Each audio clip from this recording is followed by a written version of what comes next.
Heidi ho, everyone out there in Unlearning land. Nothing like a good Heidi ho. I am Mike Lee, and this is my co-host, Melissa Saydorf. Great to have you guys joining us on this beautiful, whatever day you're listening to it is. So, Melissa, when you think of Colonel Sanders, don't you think of like the sweet Southern gentleman, cooking up fried chicken, right? Like it brings a warm to your heart. Good mashed potatoes. Yeah. Yeah. Did you know that he was famously hot-tempered and a lot of people just flat out thought he was a jerk? I did not know that. Oh, yeah. He got fired from a lot of his early jobs for being insubordinate. If you look into Colonel Sanders, you're going to find that he's not exactly what you thought he was, what you might have thought he was. And I thought that was interesting because today's episode, we're going to talk about these kind of mythologized versions of famous characters, many of whom are from pop culture, but also politics, etc. And some examples of how they don't always line up with the real person, And so we're gonna talk a little bit about that and have some fun with it, and then just spend a few minutes talking about how does that happen, and hopefully make a more discerning, realistic consumer of personalities and consumer of archetypes out there in the world. But before we do that, what's going on in your world, Melissa? Well, actually, not a whole lot. How about you? Well, I wasn't quite prepared for such a fast turnaround, Melissa. You lead such an exciting, just south of James Bond kind of life. I'm surprised to hear that. So no, actually, it's been kid heavy. My grandson actually just started playing baseball. He's never done that before, and we're excited because practices are starting, and from here on until like the next 2 months, everything will revolve around baseball practices and baseball games. But we're excited for it. And how old is your child? He's 10. He'll be 11 in the summer. Okay. Yeah. Okay, cool. And he's past the T-ball stage where kids walk up and hit the tee. Yeah, he's got a pitcher and everything. And we all laugh about it and go, oh, isn't that cute? Look at that kid beating the ball on the ground. It's pretty fun. There's nothing better than watching a bunch of like 4-year-olds trying to play a real sport. Yeah, it's cute. Can be. On my end, I got to tell you, lots of fun stuff. Really excited to share in the coming episodes. But the one thing that's really on my mind, it's not really a stuck in the crawl kind of thing. But it's just something that it kind of is, I guess, is the world of artificial intelligence right now. And what's going on there is really something that I cannot encourage people enough to pay attention to. In what way? I'm intrigued. Well, say more. One of the famous ideas around how things could go south with artificial intelligence would be that the people would be basically complacent about it as it happened. And I think this is where we're going to test that theory, because stuff is happening right in front of us that should be very concerning. And I'm not saying right or, I am saying some things may be right or wrong, but if we just accept some things at face value, or because they're being embraced by people that we already like or a political side that we're already on, and not look at it more holistically at more of a macro level, we're going to have real problems. And the irony is that science fiction has literally spent decades warning us about what this might look like. And I know we all love to laugh, but there's some about Terminator and all the rest of it. But those things are all rooted in some real intellectual thought about because science fiction as a genre is based on what would happen if and when, right? What happens to people if this particular technology emerges, or this framework of thinking about a technology emerges, and in their thought exercises. That's what's great about good science fiction, and the great authors like the Isaac Asimovs, or the great filmmakers, like a Stanley Kubrick or even a Steven Spielberg, who noodled these ideas. They were primers really for us to be thinking about things. But now we're not talking about artists and speculative fiction anymore. We're talking about real things happening from the people who are actually inventing the technology, screaming from tops, right? And so when you have people that are behind it and saying, this is cause for concern, stop, drop, pay attention, and we don't do that, we're not doing ourselves a disservice, or we're doing ourselves a disservice. And before, the one that's really on my mind right now is the Anthropic versus the war battle right now. And I know people's first instinct is going to go up. political, right? If you're pro the administration, you're going to support Anthropic, and or you're going to support the administration and suddenly hate Anthropic, even though you had no idea who Anthropic was the day before.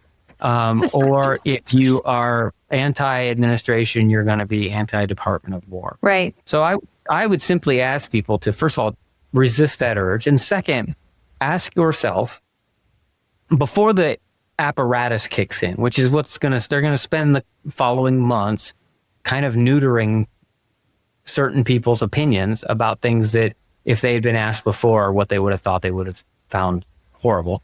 But is to stop and ask themselves, the wedge between the Department of War and Anthropic is part of the Anthropic, who's the company that makes Claude, right? That's right.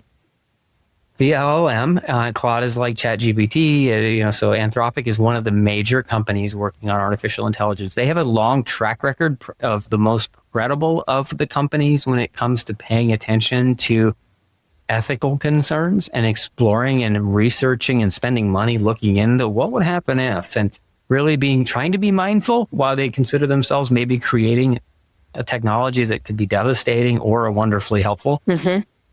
And so they already have this track record of really wanting to keep people first. And so the two pinpoint issues were essentially the Department of War wanting Anthropic to allow the Department of War, when it felt necessary, to allow autonomous strikes from AI controlled, right, from an AI controlled system or hardware. So theoretically, could a drone fire autonomously based on artificial intelligence? Could a missile system? And my understanding is the missile system conversation is where the disagreement grew, where the Department of War wants basically Anthropic to say, nope, if essentially Claude determines that there needs to be an autonomous response in, say, a nuclear threat, it should be allowed to do that. And the very creators of that tool saying it's not ready to do that. Part of our ethics are that there has to be a human in the decision-making chain at all times when it comes to this sort of thing, and what that level of reliance on AI data, AI information, how much is human decision, how much is AI decision. And that was sticking point number one. Sticking point number two is this is more complicated, but it's essentially a guardrail that prevents the model from being used for mass surveillance of potentially American citizens. Right. So, and so again, this, and the irony is that, again, a year ago, no one would have argued that those are two things that we wouldn't want in place, but we suddenly probably will find ourselves there because everything is politicized. But I would urge people to if that doesn't give you some concern, and the fact that OpenAI literally the same evening jumped in and announced an agreement with the Department of War, and there are some real questions about how that came about. And I'm not going to, come to a determination yet because there's information that still needs to come out, and but there is some real red flags about the shadiness of that and that maneuvering by OpenAI, which does not have a track record of being particularly as interested in the ethics side of artificial intelligence, if you start drawing connections to donations being made to political parties, blah, blah, blah. I mean, there's a lot of ways this can go. And I would just urge people to pay attention and to ask yourself, if this question was asked before this became a quote unquote political issue, what would your opinion have been? And just be very careful, because what you're going to hear on some of the media outlets is going to be not rooted to some very basic truths. The number one that came up right away was, and the two real red flags already are the accusations that Anthropic is just a woke organization. The question shouldn't be whether it's a woke organization. The administration didn't think it was a woke corporate. It wasn't a concern until this argument came up. As a matter of fact, Claude was involved in the Nicaragua, or excuse me, I'm going back in my old days there, Venezuela. I just watched something on Nicaragua too. Venezuela, the Maduro capture. They didn't have a problem with with wokeness Claude then, and the fact that they couldn't, if they are a wolf organization, does that change at all one's opinion on whether or not you should? The question becomes autonomous weapon firing and mass surveillance of citizens, regardless of anything else, whether or not you're comfortable with that. And then the second red flag is it continues to be used, and the administration named it a supply chain risk, which is just on its face a silly concept, in that right now the undeclared war in Iran Claude has access to all that military confidential information, the classified information. It's essentially involved in the war in Iran, yet it's a supply chain risk, apparently. So interesting. There's some, and none of these are opinions on my part.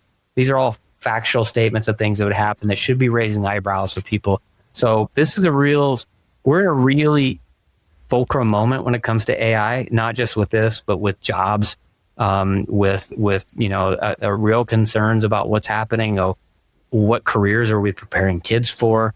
Are standards even relevant anymore when we have college and career standards that are designed to get kids on a career path for careers that likely won't be in demand? Mm-hmm. There are existential questions here. And so I just hope people are really paying attention. So I know that sounds like a stuck in my crawl, but it's not, because my stuck in my crawl is even more important. Oh, I want to hear it.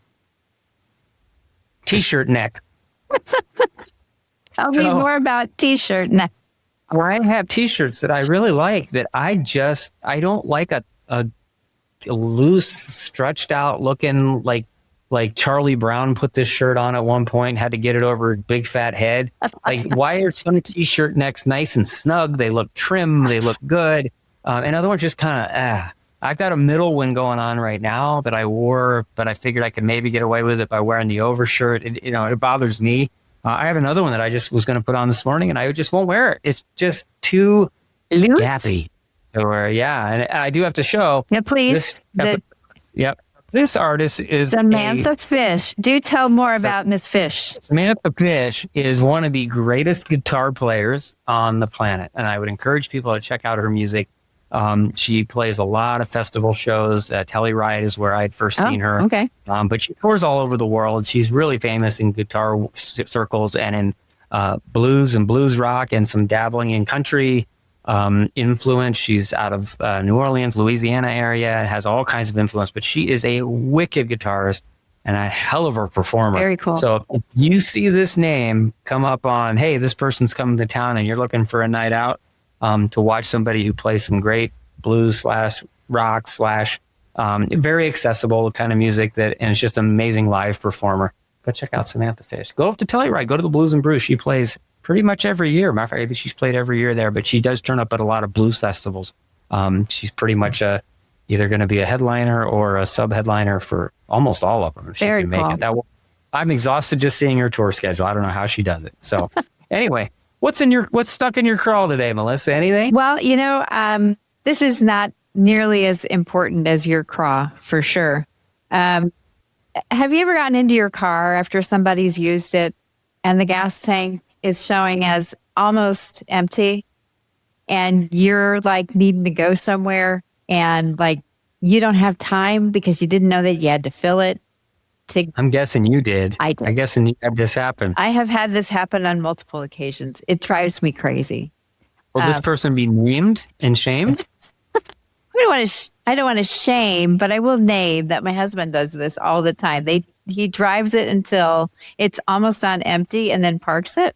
And I'm like, dude, just go to the gas station and fill it up so that the next person that wants to drive can have a full tank to get to where they need to go. I'm going full Game of Thrones. Shame.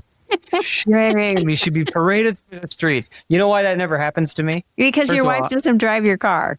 You don't drive my car. And second, I have one of those plug-in hybrids that so the first 30 miles they're electric, 36 miles are always electric before it switches to hybrid. Okay. So it doesn't matter if it's brought back into the garage on empty or not. I'll still be able to get 30 miles in because it'll be charged. So That's now, if very somebody nice. ran it out of gas Especially right and then now, didn't plug it's in. very nice because gas prices are on the way up. Yeah, we're lucky. My wife drives a fully electric and I drive, so I only hit the hybrid, but I've always got my escape to the mountains when the zombie apocalypse comes and the electrical grid goes down because it switches to a gas powered hybrid. So I can always switch over to gas. There you go. No, that's a legit.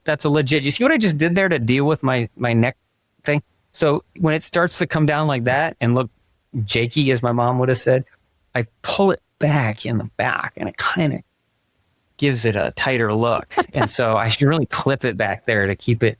So this is the hell that is my head, living in my head. So, hey, let's get to our today's topic. I'm excited about today's topic. Yeah, me too. And so it'd be nice if your co-host would shut up long enough that we could get to it. But all good. So all good things. One of the things that's really interesting, we love to connect stuff to the social psychology, neuroscience, etc. But one thing that's really interesting is how we actively ignore or deliberately avoid facts that might contradict like a constructed public persona of a famous person, because our brains, they rely on real simplicity.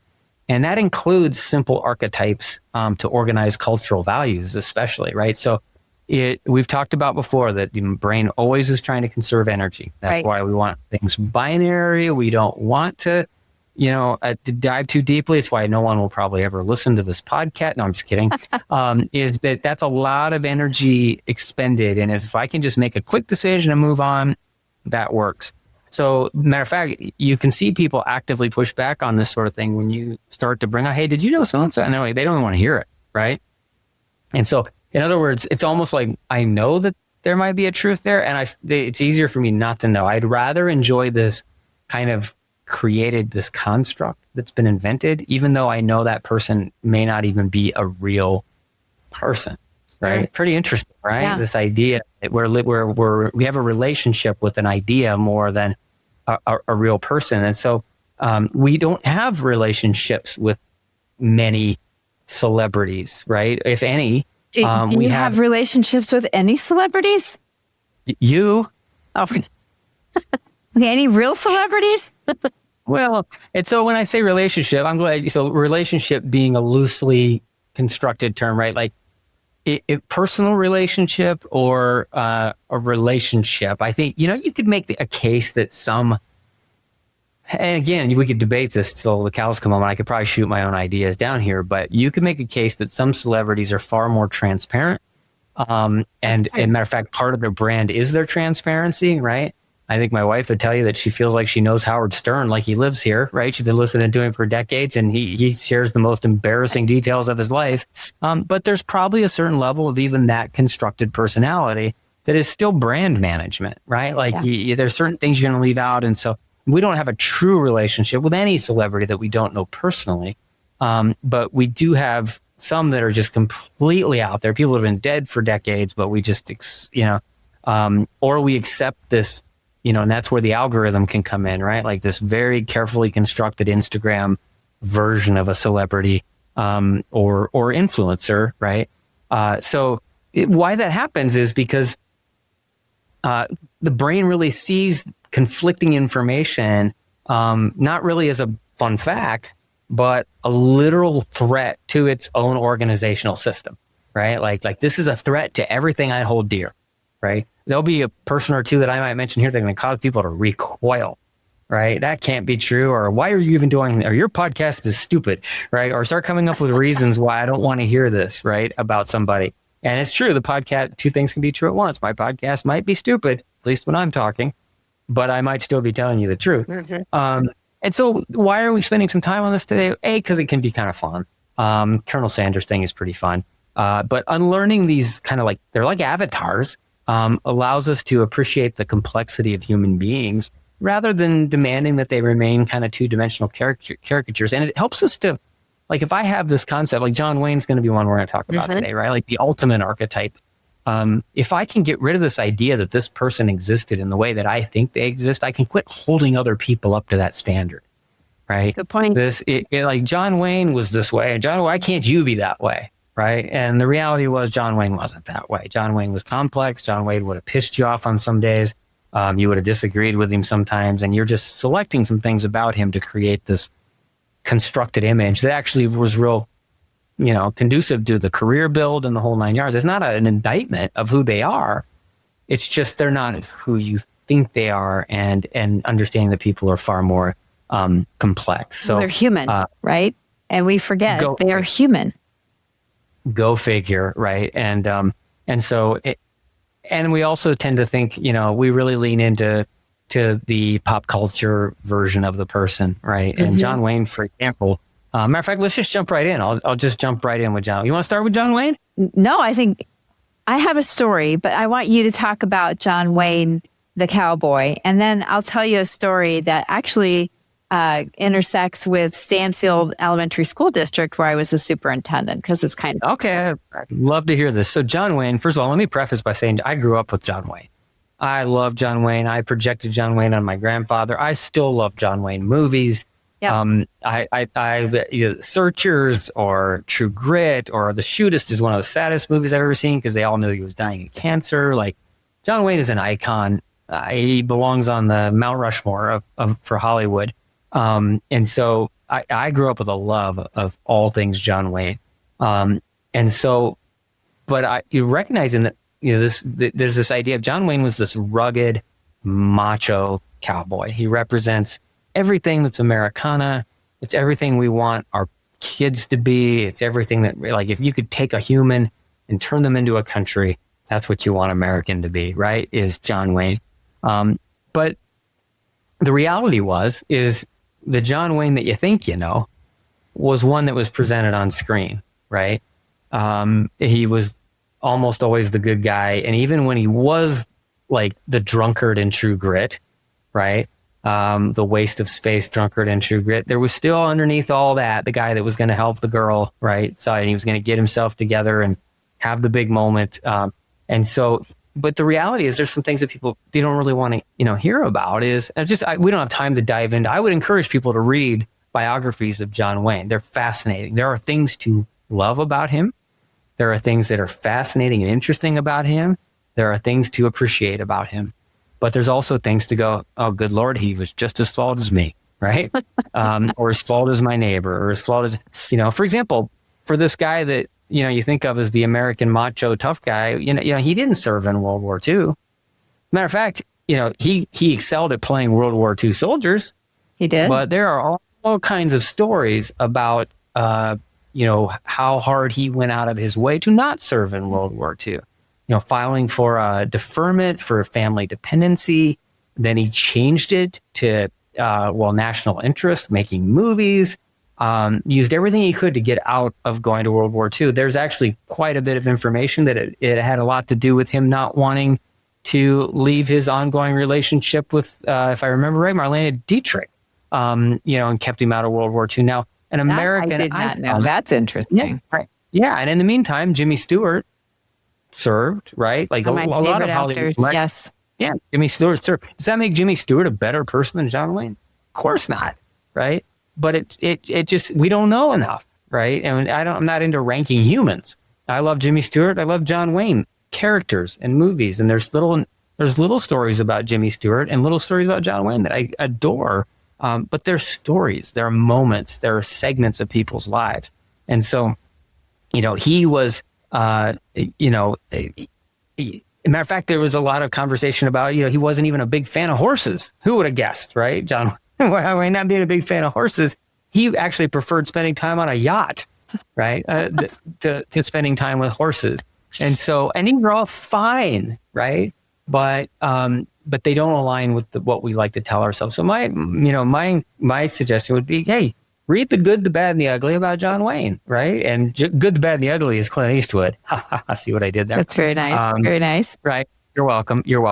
And you can still love and appreciate John Wayne, but recognize he's not who you thought he was. He's a real human being. So you got a story about John Wayne? I have a story. So Stanfield Elementary School, which is located halfway between Phoenix and Tucson in Pinal County. And John Wayne actually had land that he purchased to run a ranching operation. It was called the Red River Valley. And it was an interesting thing that there was no safe where he could keep his payroll for his staff on his complex. So he actually used the safe at the school district to store his payroll. So that's really interesting. Now I heard, was it bags of gold? No. Oh, I wish it would have been. I think I don't know what it was. Sacks of money is what I was told. Okay. His payroll was in there. But what's really interesting, there's a highway going through Arizona called Highway 8. It goes out toward California. He specifically bought the land that he bought because that highway was supposed to run right through the front of his property line, which meant that he would be able to capture some of the travel and the travelers back and forth across Arizona, and he had a hotel built so that he could make a profit. Now the hotel is still there, still operating. Really? Yeah. But they actually ended up moving the highway, about 3.5 miles south. So he was not in the right place, but he was trying to make a buck out there in Arizona by where he purchased land for his ranch. You never want to blame a guy for trying to make a buck. He must have still picked a semi-decent spot for that hotel to still be there. So we love John Wayne movies. Matter of fact, I got myself after the Oscars. I think I need to throw on an old John Wayne movie and just to reconnect. But all right, I think you have one on one of our famous one of the most famous TV artists of all time, don't you? Yeah, Happy Little Trees. Bob Ross. Bob Ross. Yep. Love Bob Ross. I did not know this, that he was actually in the Air Force for 20 years as a sergeant major before he was a PBS guy that was painting on landscapes and that kind of thing. And he was actually known for having a very large, booming voice. And he was a very loud master sergeant stationed at an Air Force base in Alaska. Apparently really loved that architecture of the outdoors there. And obviously he painted quite a bit of that kind of snowy mountain type thing. But when he retired, he said he was never going to yell again, which I thought was really, really interesting. He was called Bust 'em Up Bob for the way that he approached discipline and his troops. So he was actually tired of yelling. So who knew? Happy Little Trees I watched Bob Ross every day. And matter of fact, I've set oil paints when I was 13 to try to. Yeah, I would paint stuff just like Bob Ross. And it didn't quite look like Bob Ross's, but it was, I always remember thinking, Bob Ross, you screwed it up this time. Every time he'd have a good painting going and he'd go, no, I'm going to let's put a boulder in the foreground. And I'm like, don't, Bob, Bob. Oh, you screwed the pooch, Bob. Oh, this one's not going to end well. And then sure enough, that guy would always be like, he was right. That rock belonged there. And then he put a happy little walrus on it, and everything was well in Bob's world. Well, I got an example of one that is an example of how working against my own archetype, right? I don't even like talking about this, but Paris Hilton. Okay.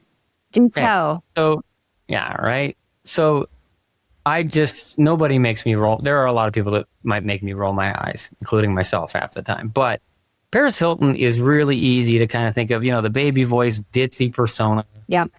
What an idiot, paparazzi, people following around. She's famous because she's famous. Yeah. And so I liked this one because it challenges my own perceptions about someone.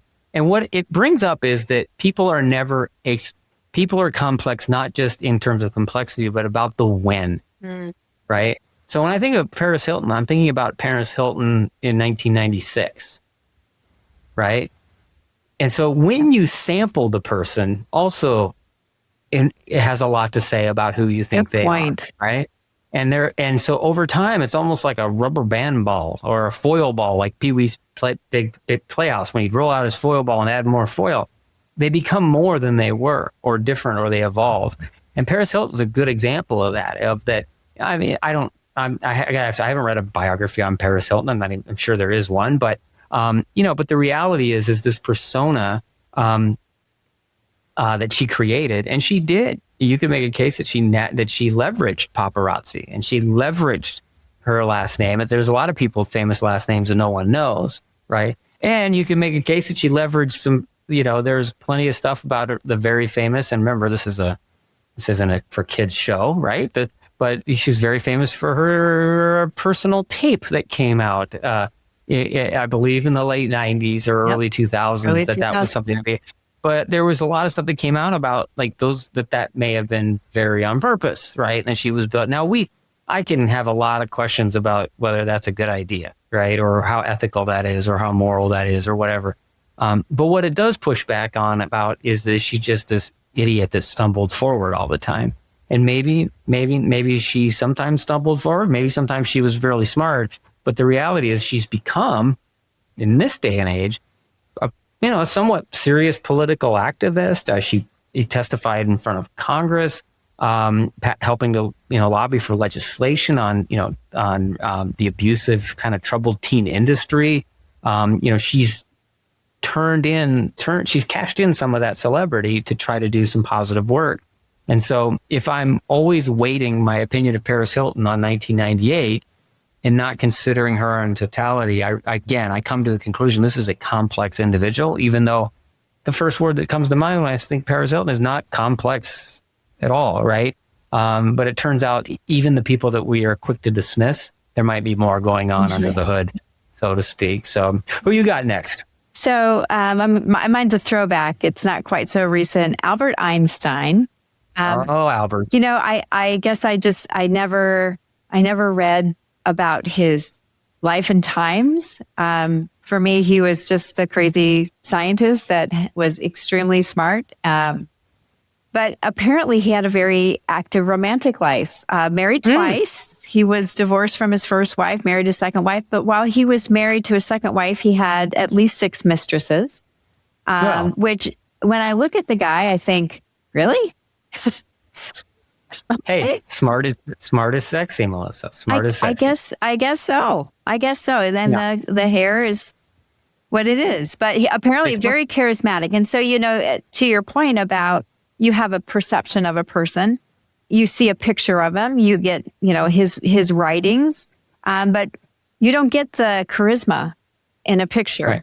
And so he played the violin very well and apparently used it to woo women and loved sailing. Who knew? And would invite his female companions on romantic sailing excursions. So that kind of thing you just don't get by looking at his writings or pictures of him. He actually was... Or quotes on Facebook.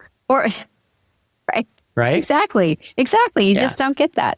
So they're flattened. Right. These guys have all been flattened into 2-dimensional characters. And Albert, all the stuff about his, sex life, whatever, it kind of just becomes, it's like this asexual scientist who's just obsessed with relativity. Right. Yep. But it turns out there's a lot more going on. And does it mean you should walk away going, what a piece of jerk that guy was? It's like, no, it just verifies the fact that it turned out, guess what? He was human. Hey, I want to do one that's kind of local for us who live in Arizona. Oh, okay. But he's national, but he's international.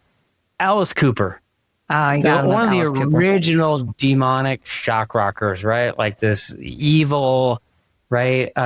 Inventing horror rock. Really, you can make the case that he's the godfather of the Ozzy Osbournes, Marilyn Mansons, right? Like it was a whole family tree. The Satanist. Pretty much started with Alice in terms of creating this, this alter ego. He used to do, the fake blood. He had guillotines on stage. Like his old shock shows, if you go back and look up footage, you'll get a kick out of watching them.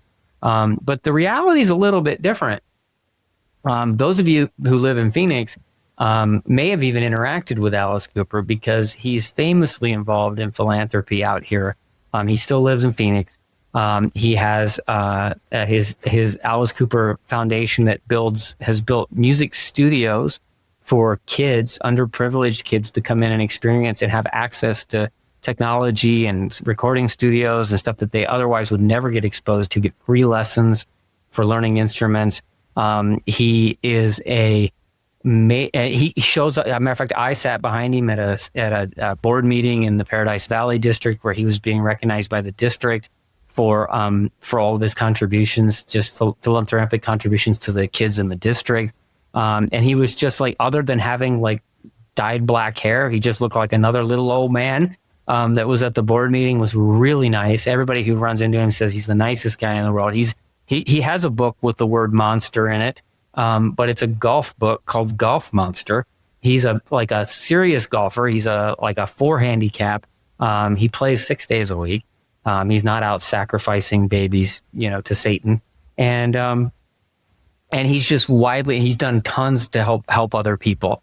And so that was all very much a shtick, very much and again, you can have an opinion about that shtick and whether you like it or not, or whether you think it's moral or ethical. That's a whole nother conversation. But again, the human being, Alice Cooper, it's really surprising. I don't know how many people I've had tell me first person, I couldn't believe that guy is not what I expected. He teaches Sunday school.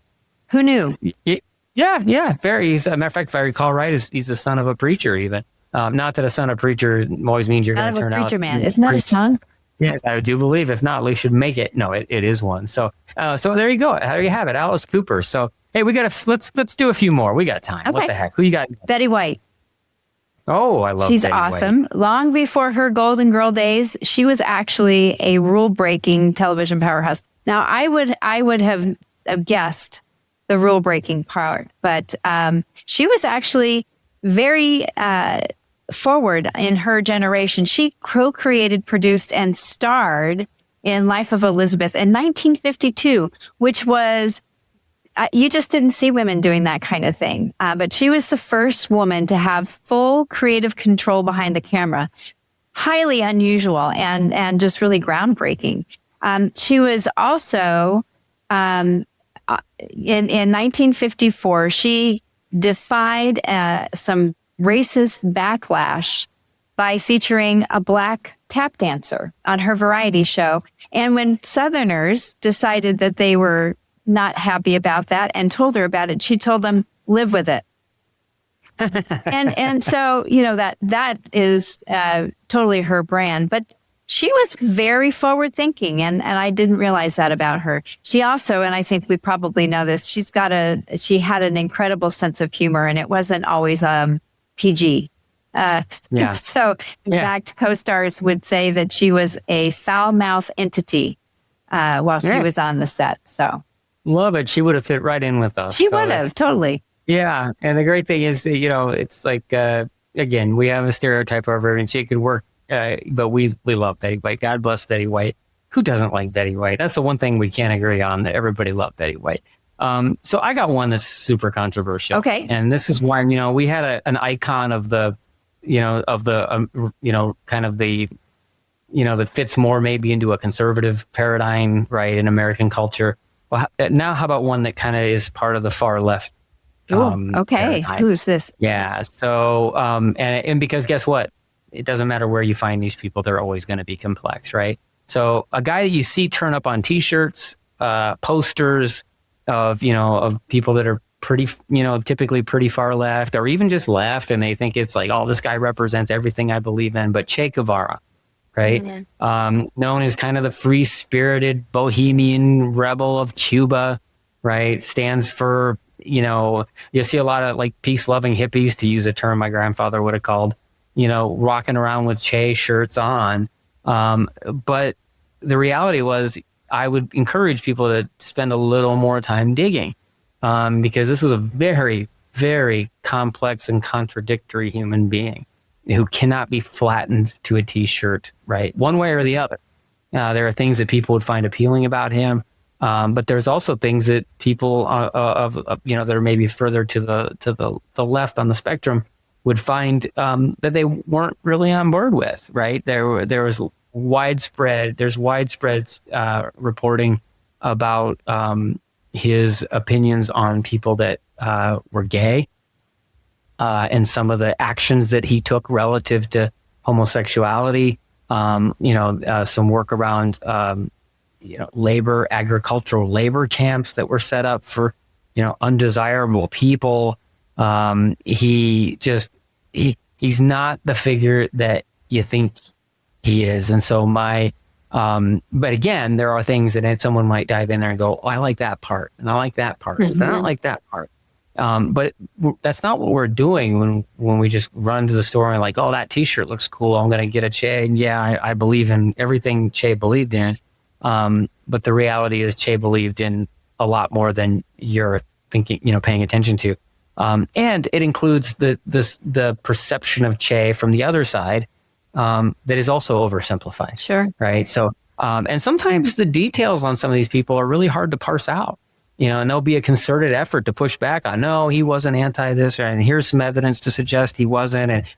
But it just adds to the flame of this person isn't as simple as you think they were. So yeah. Who you got next? Well, along that same lines, Mother Teresa. And this is something that I had heard after she died. Obviously, she was very well known for just being a beacon of faith and faithful execution of her of how she lived that faith by providing comfort to people around her that were suffering. But the letters that they found after she had passed away really revealing that for over 50 years or nearly 50 years, that she just felt like she had been abandoned by God. And to still live the life that she led is just an incredible thing. But that what she called a dark night of the soul and a terrible darkness, that she felt like God had abandoned her. And so, that dichotomy of living this life and being cheerful and faithful on the outside with the public, while really agonizing over her own lack of faith and the disconnect that she felt for the Catholic religion, was very human and not known. And I you wish that you would have known something like that she struggled with it, because I know that there are people that I've talked to that have that same kind of struggle with their belief system, whatever that belief system might be. Great. And so, just a very interesting, you can't flatten people. You have to know that they're layers, and that there are things that we'll never know as an outside observer that really make up the fabric of who they are as an individual. Yeah, maybe we'll have a time to go back. One of the people I'm studying right now is Mary Queen of Scots, who, speaking of the Catholic religion, was really flattened into this Catholic icon who, lost her life defending the Catholic faith. And the real history there is a lot more intricate than that. Sure. So I'd love to come back and revisit that at some point. Maybe we can do another episode where we visit some more people. But I want to talk about Dr. Seuss, because it's right behind your head, for God's sakes. I mean, that's not Seuss, but he's widely considered this wholesome grandpa of literacy, justifiably so, right? Like, celebrated human being for the contributions he made to literacy in around the world, not just America. And there's a lot about his efforts in his children's literature to try to bring people together, to look past differences, right. There's always been lots of references to how he made concerted efforts to kind of to have people looked at similarly and fairly and equitably and all that stuff. But when you dig into him, there's again a very complicated, contradictory person at times. In that before he wrote these children's books, he was behind a whole series of very racially charged political propaganda cartoons during World War II. He did a ton of cartoons urging America into the war. There were a lot of racist caricatures. You can find these illustrations online. All you gotta do is look them up, particularly of Japanese people that are just, if you're Japanese, you'd be hard not to find highly offensive. But then later, as time went on, again, people are always a coordinate, not just on the moral scale or whatever behavioral scale, but they're also a coordinate on the when and where, the time. Yep. And, later Dr. Seuss deeply, and people will even argue this about how much he regretted it and how much he didn't regret it, and whether he felt like he could justify some of that behavior. because of the nature of the war, or because of the time and the place. And it's a very complicated conversation. And he very well may have regretted it. And that he, that there's even stories that, that the Horton Hears a Who was in a weird way, an apology to Japan, and these are some symbolic characters in this book of World War II. But in the end, it's still up for debate how much he even regretted those things. But again, if we flatten him, we're going to choose the thing that makes it easiest to or useful to us. And that is lovable grandfather of literacy who loved everyone equally and would have never penned racist cartoons about, Japanese people. And if he did, he clearly regretted it later. It's much more complicated than that. So you got another one for us? Have we talked about Johnny Cash? Of course we can talk about Johnny Cash. So, well, I'm Johnny Cash. You like that? Big wholesome bad prison. Boy. Yeah, wholesome prison. He never actually served a prison sentence. Wholesome prison was not a thing for him. He only ever spent a couple of overnight stays. No, did not spend any time in prison except for an overnight stay for picking flowers in a private yard or public intoxication, which are, minor things. Who hasn't spent a night or two in the pokey anyway? Right? I have not spent a night or two in the pokey. That's maybe a week. I don't know. No. So tell me more about Johnny Cash, friend. He was actually a very religious man, a devout scholar of the Bible. He actually had a degree in theology, which is really interesting. And he was a minister later on in his life. So he actually produced a movie about the life of Jesus called The Gospel Road. Both financed it and produced it. So just not the bad boy that you see flipping the bird coming out at San Quentin, which, is a famous picture of him. So. Yep, as well. And I know he got picked up quite a few times for minor little things, but, back they were all misdemeanors. And so little things, but none of them are like the ultimate. Again, a perfect time and place guy, because young Johnny Cash was different than old Johnny Cash. And old Johnny Cash really got into, there was a point in Johnny Cash's career where he's pretty much singing gospel songs nonstop, right? And even the Folsom, he's associated with Folsom Prison. Not because he served there, but because he did. And again, that does fit the outlaw image, right? Like, here's a guy that was willing to go into a prison and do a show for people that the rest of society has decided don't deserve, right, that level of attention. And he decides to come and entertain them, in a time when people are going to entertain troops. It was a radical statement, but it wasn't a radical statement about him being a prisoner, right? It was just, hey, and actually you could make an argument that it was more of his Christian theology. Sure. That would lead him to say, hey, there's no one that doesn't deserve to be treated with dignity and respect. And it was more in line with that than anything to do with being rebellious. Yeah. So it's just, you really hit on a good one there. Speaking of music, let's squeeze in another one or two, and then we'll be done for now. There'll always be more. But I think we're far enough in life, in time everybody knows who Flea is, right? From the Red Hot Chili Peppers. Sure. Right. And one of the first things that comes to mind with Flea is, that's that guy, that band that used to play naked except for some strategically placed socks, right? Which is true. That's absolutely true. He was famous for that, yes. Oh, yeah. He and the rest of the band did that. Matter of fact, there is footage of Flea coming out on stage at a festival with like 100,000 people at it with no sock either. And literally his bass guitar is the only thing covering his privates up. And then at one point during the show, he holds his bass guitar up and the camera doesn't capture it from the front, but from behind. And he starts gyrating his hips. I mean, dude's a lunatic, right? And so, yes. But most people will tell you right off the bat that he's a fantastic. I mean, if you ask people who are in the know on music, they will put Flea in that upper echelon of some of the greatest bass guitar players to ever pick up a bass guitar. But the wiener wielding, naked bass player for the Red Hot Chili Peppers doesn't really fit the full picture of Flea, who was, he grew up a jazz musician and a lover of jazz music, has studied classical musical theory, even in his 40s was still studying at USC on classical studies. He practices and plays trumpet, piano, does all kinds of compositions around jazz music. He's a big chess player. He's really known as an intellectual, a philanthropist. But is he a free spirit that played in a band that for the first half of its time on Earth was known as kind of a freaky party band that would do crazy sexually related things? Yes, that is true.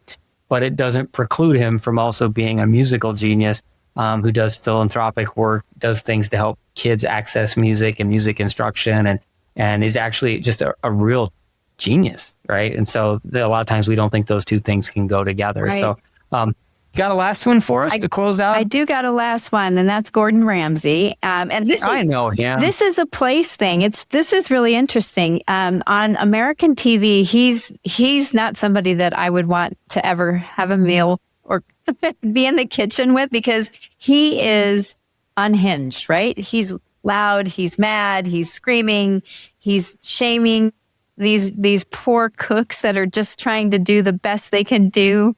But that's really very heavily edited. If you look at the UK versions of his shows, he's calm, he's constructive, he's very encouraging, almost like a life coach guide on the side. And it's interesting that the United States producers intentionally do that dramatization of who he is as a head chef, and that angry chef trope.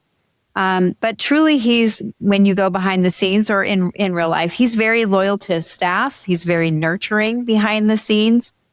He once kept the job of a former head chef open while the guy was going through rehab for substance abuse, and he paid for the rehab. He's got a reputation for promoting dishwashers to head chefs and acting as kind of a father figure to them as they work their way through the different seats in the restaurant kitchen. So just not who you think he is. And it goes to, we just don't know as much about these people. Even though we think we know them, we really, really don't. We have a very narrow lens on who they are as people. He only did that for the guy in rehab because he felt guilty because he was the guy that supplied him with the drugs. So, no, I'm just kidding. That is completely made up. I was going to say, what? No, not made up, but a very good example. And so, we've had some fun with some of the more fun ones. Like, ultimately, does it matter whether or not we've got the right idea for some of these people? Not really, right? It's fun. It's some people just tell, dude, lighten up. Let me think Johnny Cash was a prisoner in Folsom, and who gives a shit, right? Like, you people are way too serious. But it points to it allows us to play with and have fun with our attempts to oversimplify everyone. Right. And we've talked in prior episodes about how we do that with people in our own lives.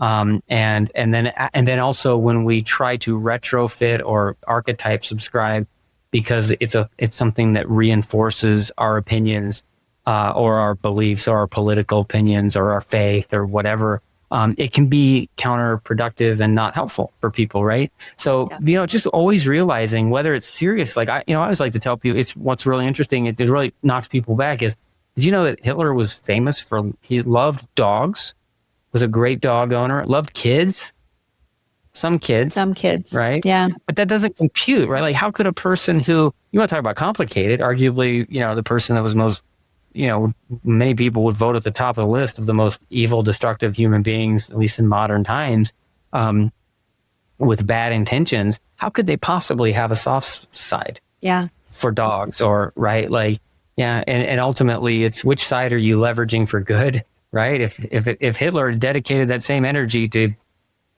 sheltering dogs instead of, murdering millions of people, maybe we'd remember him a little bit differently, sure. Right? So people are complicated. Or even like the icons that we generally think of as beyond reproach, a Martin Luther King, right? Who's, but was he known to have had affairs with other women when he was married? Mm-hmm. Yeah, he was. And that's why I would never choose him as my marriage counselor, right? But in terms of, what was it that they did their work on, right? And that's the area that I'm interested in, their credibility. I don't need to create a person that wasn't real. We need to not create, non-existent characters that don't exist, that never existed in real life. We need to understand that pretty much everybody you point to has something that you don't see, Sure. right? That we don't understand about them that makes them more complex, and they're not as flat. It's a three-dimensional world, right? With multi-dimensional people, it seems like living in it. And so, it's far more complicated. So I think it's fun to play with this, but it's also very serious in terms of how we frame our world. Yeah, absolutely. So, and being disappointed when, an actor that you admire or a musician that you follow and think is the bee's knees, and they do something that's completely and utterly human. And we're disappointed. And, should we be? Why would we be? Right. Yeah. And why does it, and ultimately many of those things don't really even matter. If you're a John Wayne fan and you're disappointed to find out but ultimately does it change? John Wayne's contribution to America was his movies. Yep. Right. He wasn't known for doing, there's little stuff here and there, but his legacy is filmmaking. And the fact that he didn't join World War II has zero bearing on his filmmaking. Right. Right. Martin Luther King had affairs, but his legacy was, helping people understand how to be a leader, how civil rights movements, nonviolence, right? Like if you go deep enough on pretty much anybody, right, you're going to find they're human. Stuff, right? You're going to find they're human. So it really leads us back to this, this idea that these fake avatars, that in some ways they're necessary to help us, not have to sit and think too hard about every single person we come across. Because if we had to process all that deep contradictory information, we might, we would stall out, first of all.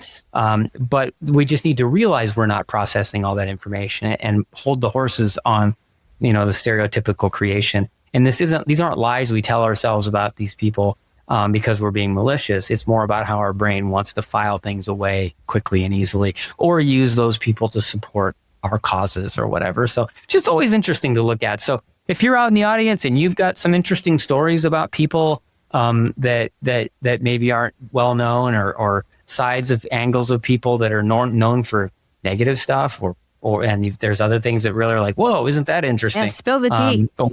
Share them with us. We have our new email address, which is more or less to know. Or is it less or more to know? It's more or less to know. Or less. Or less to know, right? So it's more or less to know, all one word, @gmail.com. So share your thoughts, share your ideas, share your disagreements with us, share your ideas for future pods.